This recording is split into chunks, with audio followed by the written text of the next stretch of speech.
सिंहस्थ कुंभमेळा आणि पालकमंत्रीपद याचा काही संबंध नाही, त्याने काही फरक पडत नाही. महाजन भुसे झिरवळ मिळून काम करतील, मुख्यमंत्री फडणवीसांचं महत्त्वाचं विधान. मुख्यमंत्री देवेंद्र फडणवीस नाशिकमध्ये मुक्कामी, पुतण्याच्या लग्नासाठी खास नाशिक दौरा, तर साईबाबा हॉस्पिटलचंही फडणवीसांच्या हस्ते उद्घाटन. शिवाय इतर काही कार्यक्रमांना देखील लावणार उपस्थिती.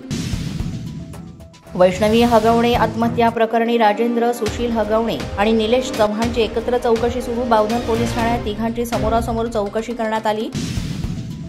निलेश चव्हाणच्या अटकेसाठी फेस टाईम कॉल ठरला महत्त्वाचा. फेस टाईम कॉलनं निलेश चव्हाणचं नेपाळमधील लोकेशन झालं ट्रेस. फेस टाईम कॉलमुळे 10 दिवस गुंगारा देणाऱ्या निलेशला ठोकण्यात आल्या बेड्या.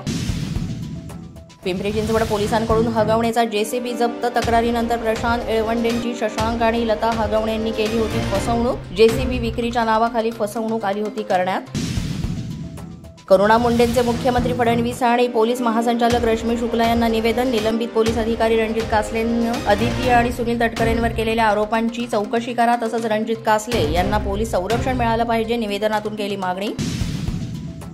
संभाजीनगरमधील संतोष लड्डा दरोडा प्रकरणात आणखी दोघांना अटक. वाट्याला आलेलं सोनं विकून मिळालेल्या 8 लाखांची रक्कम देखील हस्तगत. लड्डा यांच्या मुलाचा मित्र महेश गोराडेचाही दरोड्यात सहभाग. लड्डा अमेरिकेत असल्याची आरोपींना दिली होती माहिती.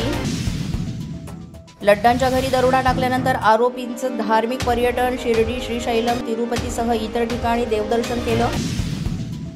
पुणे अपघात प्रकरणी आरोपी चालकाला 14 दिवसांची न्यायालयीन कोठडी. चालक जयराम मुळेंची येरवडा कारागृहात रवानगी. अशाच नवनवीन आणि ताज्या घडामोडी पाहण्यासाठी पोलीस माझा न्यूजच्या चॅनलला सबस्क्राईब करा.